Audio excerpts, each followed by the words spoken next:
الفيديو ده مهم وخطير جدا والله هفيدك فيه. صلي على سيدنا النبي وتعالى اسمع للنهايه وشارك وربنا يبارك لك.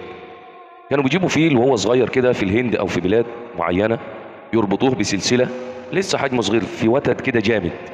يجي الفيل يشد مره واتنين، مربوط جامد، يحاول طبعا مره واثنين وثلاثه، وطوال ما هو كده كل ما الفيل يبدا يكبر سبحان الله العظيم يعملوا ايه؟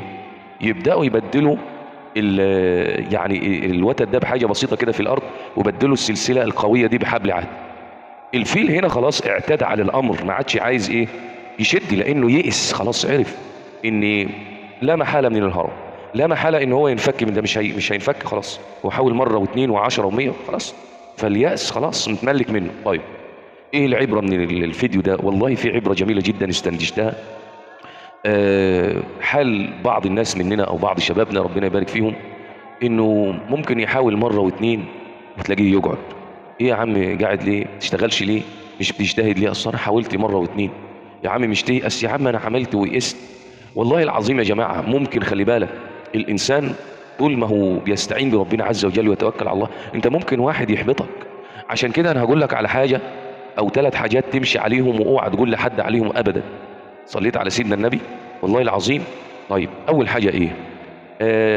استعينوا على قضاء حوائجكم بالسر والكتمان، فإن كل ذي نعمة محسود. يعني إيه؟ صلي على سيدنا النبي.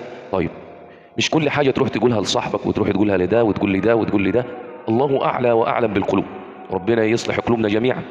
فالقلوب ممكن يكون فيها شيلة لكن أنت مش شايف، ممكن تلاقي حد كده لكن برضه أنت مش شايف. طيب لا تخبر الناس عن 3 أشياء: ذهبك وذهابك ومذهبك.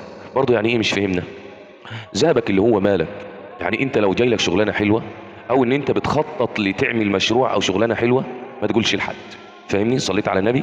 مش فاهمين برضه؟ طيب صلي على النبي اوضح لك. تروح تقول لصاحبك، تقول لي مش عارف لمين، تقول لحد، يقول لك المشروع ده هيفشل. هو هينجح، ممكن ينجح 90%. انت واخد بالك؟ ممكن يحبطك لما تقول له على الفكره اللي عندك وانت دارسها كويس، يقول لك لا بلاش منها. يا عمي شوف لك حاجه تانية. فاهمني؟ فالله اعلم بالقلوب. ما تعملش، تيجي تعمل حاجه استعين بربنا واعملها وبعد ما تخلص.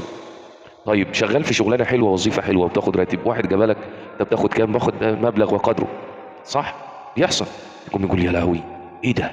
ده بقى لي كام سنه شغال ما باخدش المبلغ ده، يخرب بيت يتمنى زوال النعمه، حاسد وحاقد، لكن هو بيضحك في وشك، صح ولا لا؟ والله يقوم تروح تنرفد من الشغل او يحصل حاجه لا قدر الله. طيب ذهبك وذهابك، لو انت برضو رايح مشوار مهم تقابل حد، او زي ما قلت ان انت رايح في وظيفه، رايح فين؟ رايح ادعي لي ربنا ييسر لي اموري، ما تكذبش.